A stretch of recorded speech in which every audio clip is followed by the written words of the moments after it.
Welcome to the Prosper in Private Practice podcast. I'm Claire Feldman, here to guide you to a thriving private practice without burnout.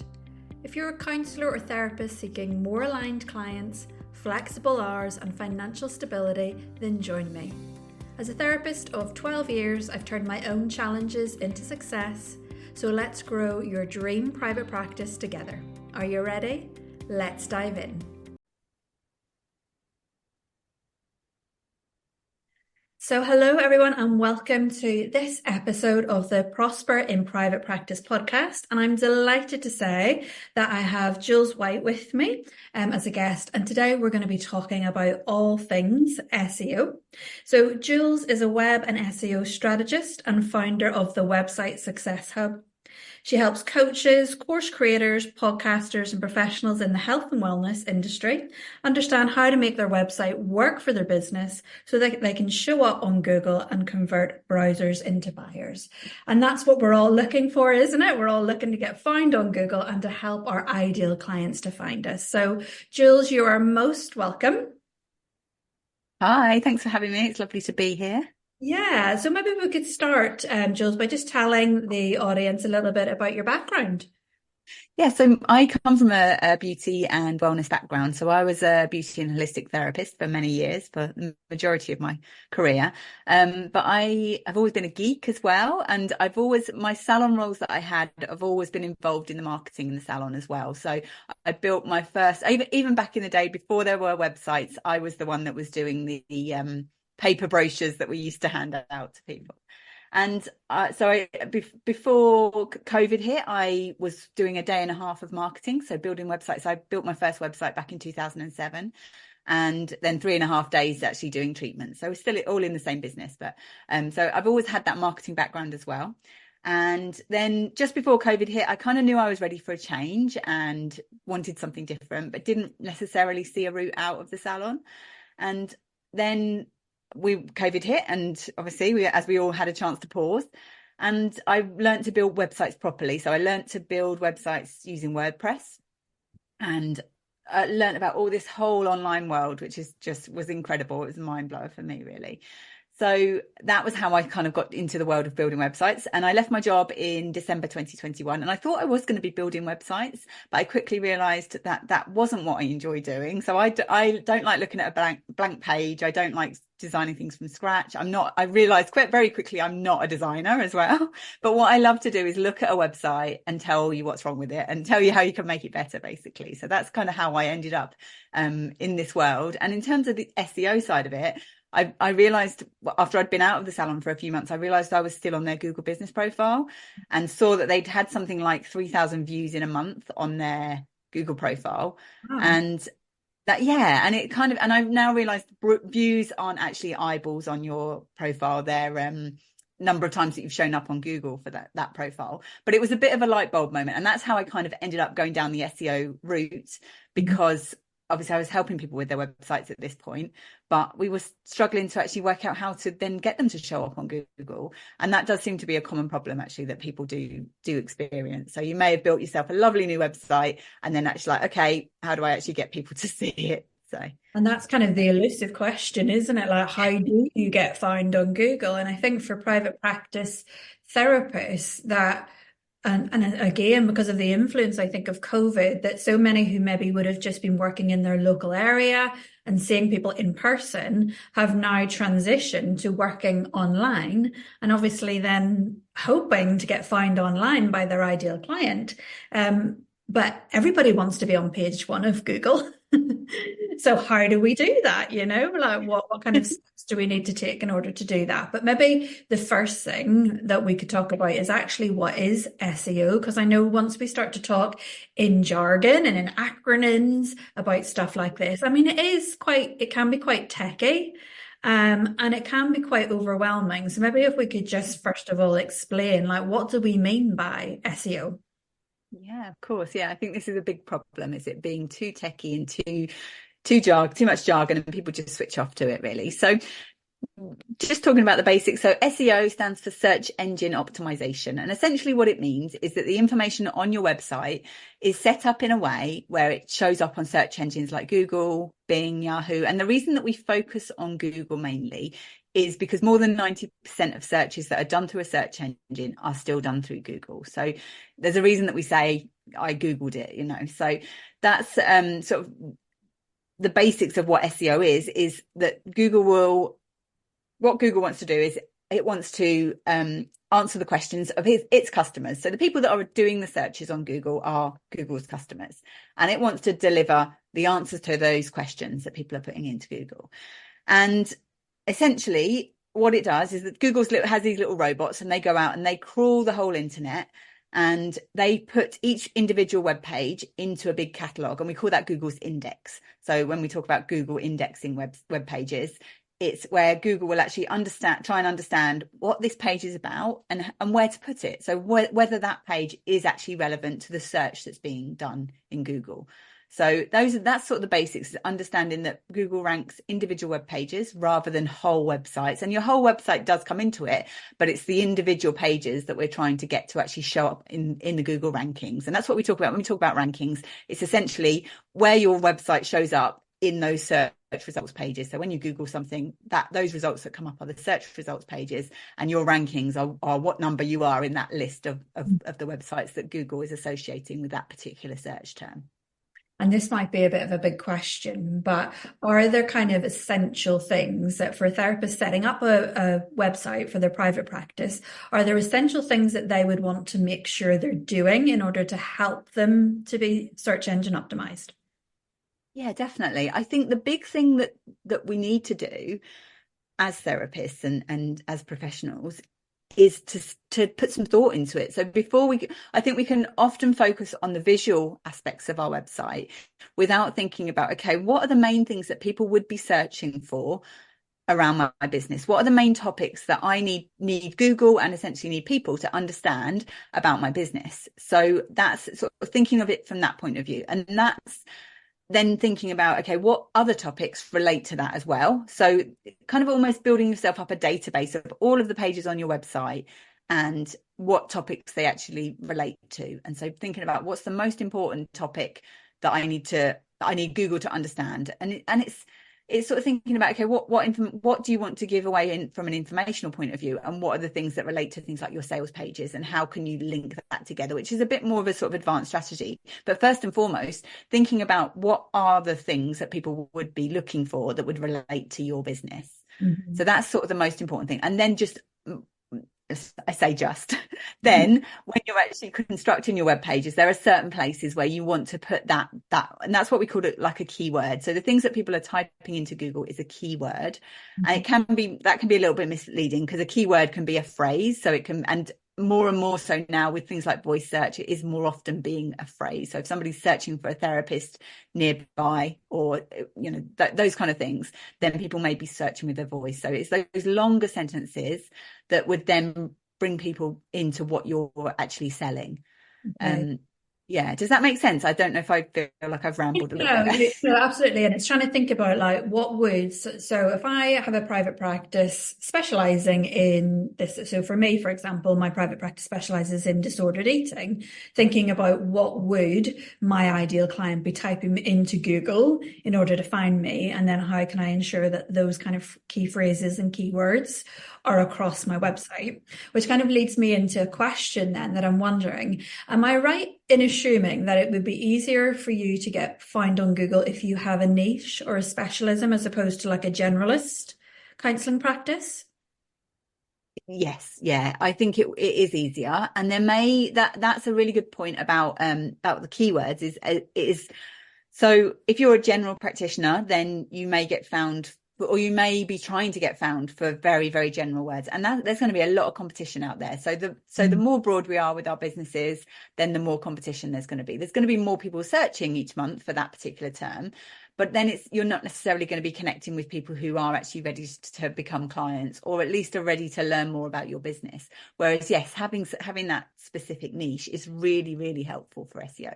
So with your own business, for example, there's so many topics that you could then create around that would then be helpful information. You could create blog posts or podcast interviews, those kind of things around that topic, and have that information on your website. So the people that are then searching for help around those terms, and people may not be searching for disordered eating, but they would be searching for other terms around that. And that's what you would then try and be the authority that shows up around that. And I tend to say start with local, because it is easier to show up in a local search. So that can be helpful if you can then get local keywords in there as well and mention the areas that you work in. Even if you can work globally or nationally, actually thinking about the fact that there probably still is customers in your local area that need your help. So I think that's really important. So, and I imagine yeah, in answer to the question, niche is really important. Niche is important, but I also imagine it must take time, if you do even still have a niche, that it's easier to get found locally in your area if you have that niche, but in order to get found maybe more nationally,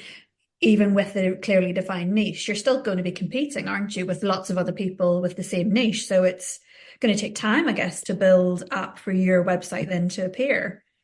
Yeah, absolutely. And that's why looking at local can be helpful, because if you can get lots of traffic coming to your website locally, then that will help you then to stand out more. If you're then standing out against somebody who does the same thing as you, but they're 2 towns over, and your website has a lot more authority, your Google business profile is all built out really well, then the chances are you will then show up above them in Google search results.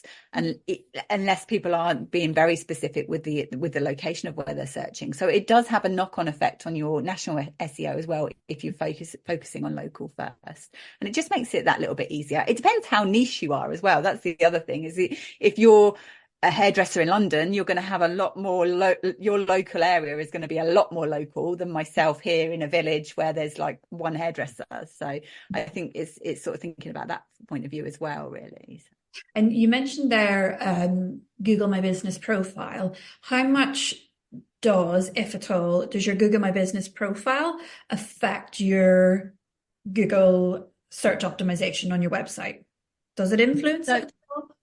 So it doesn't really affect your website, but this is all about your rankings at the end of the day. So it helps because your Google business profile, it's actually a lot easier to rank quickly for a Google business profile than it is for a website. Mm-hmm. But they do complement each other. So if you've got a good Google business profile, you can certainly show up, you can kind of skip up the rankings, because you can show up in the maps, which appear just below position 1. If when we talk about the organic ranking. So if we're looking at a search results page, we've normally got, and it is changing at the moment, but we've normally got some paid ads, then we've got position 1, then we've got like the Google Maps, we've got questions that appear and all sorts of other things before you then get to position 2. But if your Google business profile is showing up, essentially you're showing up below position 1, and you may even get a featured snippet, which is where you see the information on the side, especially if it's something like a coffee shop or a restaurant and they've got lots of reviews, they've got lots of pictures on there. That may then show up there, which that's like a banner ad for your business. So if you can do that, that's really helpful. But also if you've got good SEO on your website and you've got a good website that then links to your Google business profile, that will also help your Google business profile be more likely to show up in the search results as well. So they complement each other, but doing things to your Google business profile isn't going to directly help with your website rankings. Right. Okay. But it's still worth doing it because you'll get its own rankings essentially. Yeah. Okay, brilliant. Super. Thank you. And then a couple of questions that have come up I've seen in Facebook communities that I'm part of. And I've seen a lot of conflicting messages around SEO, and it would be good to kind of get your steer on it. So the first one is SEO, so the quote that I kind of seen in a Facebook community is that SEO should be a one and done, that you go in and that you do it once and then it should continue to work for you. Is that the case, or is it something that you should be regularly going in and adding blogs and kind of updating your site?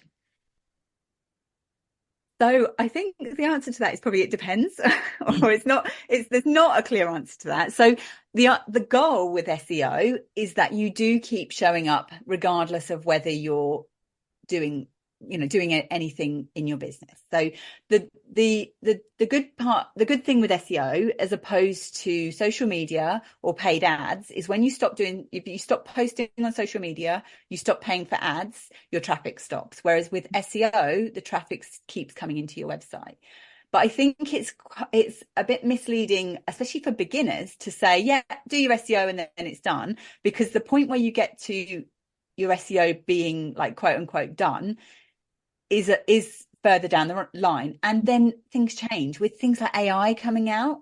I think actually saying SEO is done is probably misleading. Actually, it's something that should still generate traffic into your website, and you can be ranking for a blog post that you wrote years ago, or an article or something that can be ranking years later without you actually having to do anything.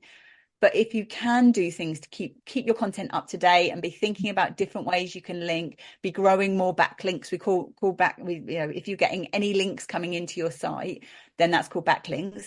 If you can keep growing those, then it's a way to kind of keep yourself up to date and keep going with it. I think of SEO as kind of like, if you were opening a shop, you would decorate it at that point, you would get it all nice.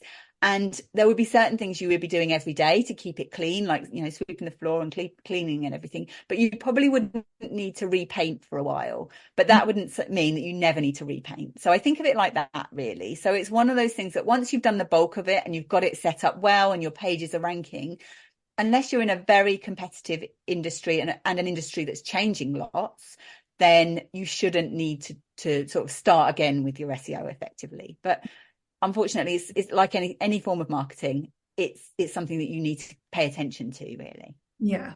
And that kind of leads on, I think, to the next question I have is, for therapists maybe who have no experience of doing blogging and blog writing, again, I think that can become a huge obstacle. But am I right in thinking that adding blogs to the site is one of the best things that they can do to improve their SEO? It certainly can help. It's massive help, really. What I like to sort of say is that you don't have to do that. So say if somebody really can't bear the thought of writing blogs, the way that you could maybe get around that is if you had a podcast, or if you were creating YouTube videos and you were using that content on your website as well.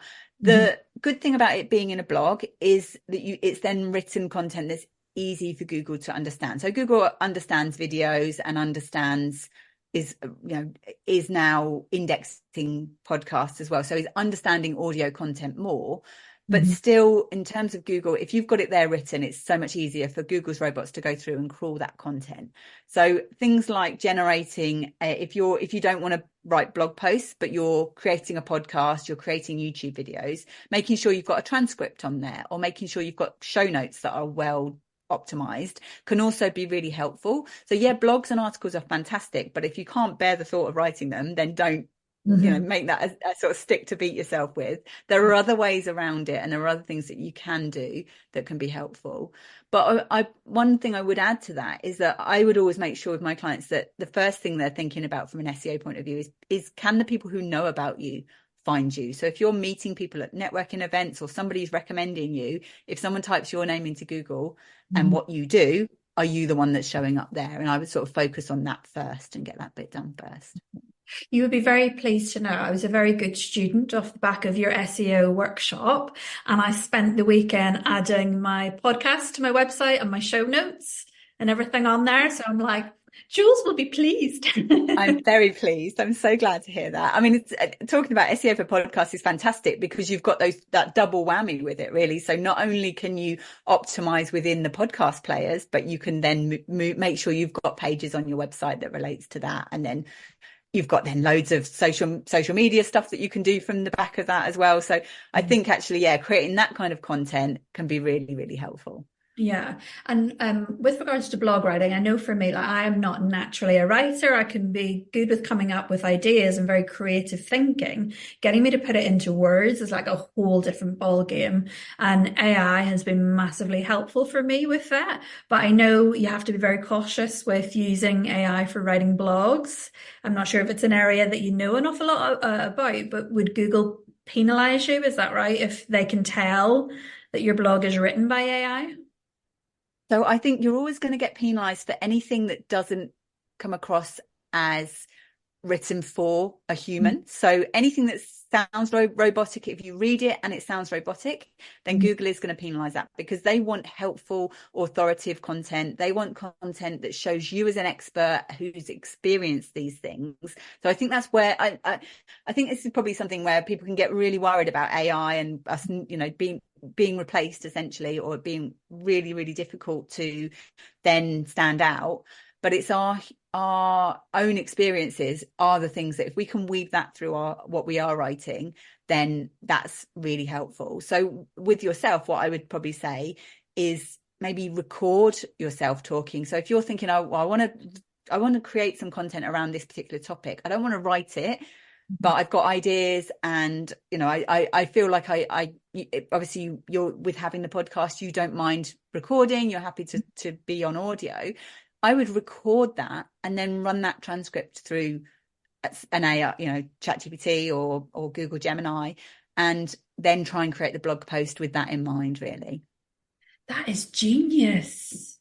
Because then it's your voice that's starting it. I would also then have a tone of voice document as well. So you have something that once you've done a few of those, you could then load that back into ChatGPT and say, can you analyze this is me talking, this is a transcript of me talking, can you analyze my writing style or my talking style? And then you can create your own tone of voice document, which can be really helpful for writing emails and all those kind of things as well. You are just blowing my mind right now, because I'm thinking of so I use AI all the time, and it's continually producing stuff. And no matter how much I say, this is too cheesy, this doesn't, can you tweak this? Can you make it sound like this? It's 4, 5, 6 attempts before it gets to anything that feels human. Yeah, And absolutely. really frustrating. You can say this sounds like a robot has written this, and actually tell it that and give it feedback in that way as well. Oh, that's brilliant. So record your audio and oh wow, I'm so excited now to go and try this. That's a super. One thing to say about that on blogs and creating content is that think about the topics again. Think about that main topic that you're talking about in your business, so that you're not covering the same thing in just slightly different ways, so that you're putting different angles on it, so that you have what we call cornerstone content, which is your main blog post that shows you as an authority on this particular topic.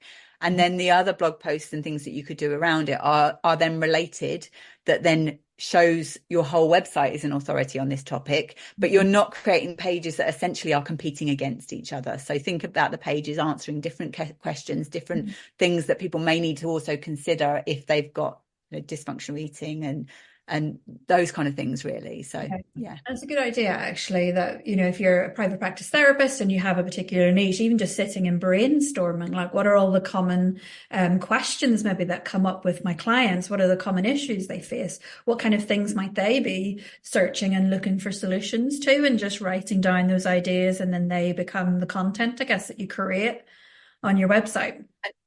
And if you're thinking of that from an SEO point of view, the best place to look, if you're not sure what kind of question, yes, write down the ones that come in, and keep that up to date as well. So if you're getting asked a question a lot, then think, okay, I need to create some content on my website around this. But the best place to look is a Google search. So type what you do, that primary topic that you're talking about, type that into a Google search page and see what comes up in this. So if you scroll down the page, and sometimes at the top of the page, you'll see people also ask or related searches. That's the kind of content that Google is associating with what you're talking about. And that's the kind of content that Google will then be more likely to rank you for those terms as well. So using those tools, and some, I think it's very easy to get very complicated and having loads of different tools and things for SEO, but actually starting with that Google search, see what else is showing up on page one for what you're actually trying to rank that article for. And if you're trying to rank a sales page and everything that's on page one is blog posts, Google is unlikely to show your sales page on there unless it's good. It gives you an idea of the kind of stuff that Google is associating with that search term, really. Okay, that's brilliant. That's really helpful. A question that came up actually in my membership community on Friday, that one of my members is looking for help with his SEO, and he had been doing some research and finding people that promote doing SEO services. And he was quoted, like, I think it was an American company or something, but it was several $100s a month.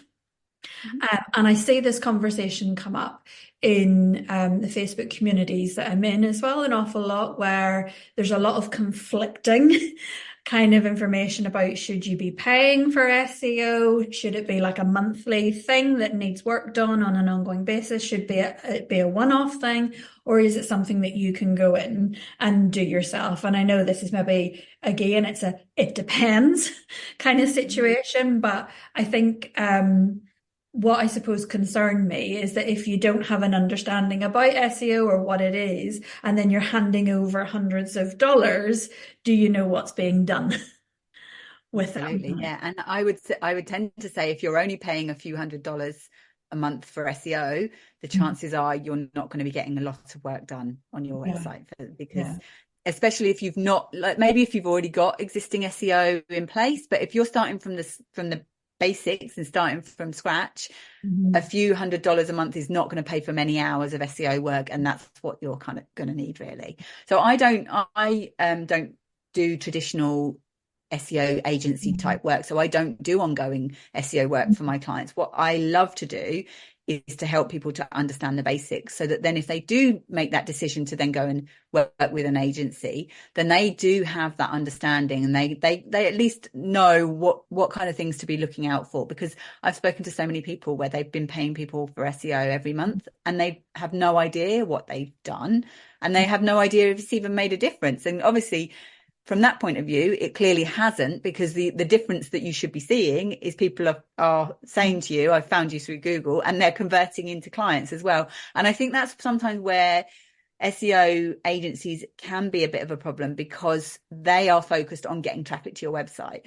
They're not necessarily thinking with you about what happens when those people land on your website. Whereas I love to work with my clients. Quite often people will come to me looking for SEO, but we actually work out, oh, you've already got a bit of traffic coming to your website because they're networking and they're promoting on social media and doing lots of other things. But those people that are already coming to their website nobody's converting into a client. So we need to look at what's wrong with those pages before we start spending more time and money on getting more traffic coming to your website. Well, let's make sure we've got something there that will actually convert people when they actually do make it as far as your website, really.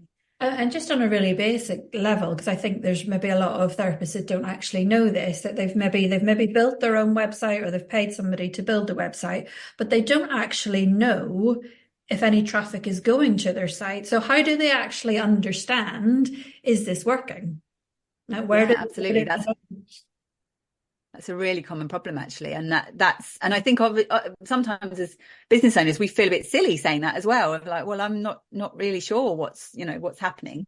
So there are some free tools from Google, which are really fantastic. And I would say to anybody who's got a website, even if you're not thinking of doing anything with your website right now, set up these two tools in particular. So Google Analytics and Google Search Console. So they're both free tools from Google.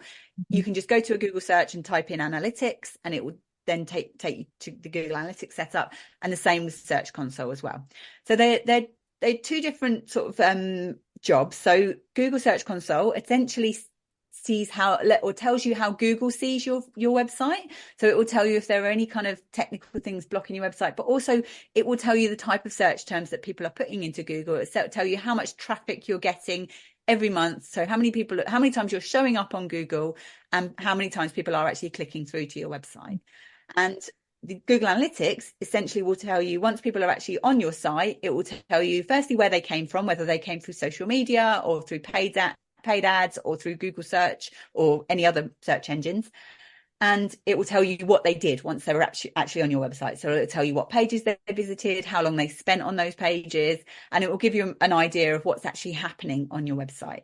So that's sort of the main ones. And I would say, as I say, even if you're not thinking about doing anything with your website right now, get those tools set up, because then they can be gathering the data in the background, and your future self will definitely thank you for making that decision, because then at least you can have a look, and when you're ready, or when you're ready to hire someone to help you with it, they've got that information there, and they can kind of work from there, really. And that can be just such a simple step to feel like to give you as a therapist an understanding of what's actually going on with my website and is anybody visiting it, rather than maybe just handing over loads of money to somebody and you not having that understanding yourself, that that is something that you can read quite simply to see, is it working or not?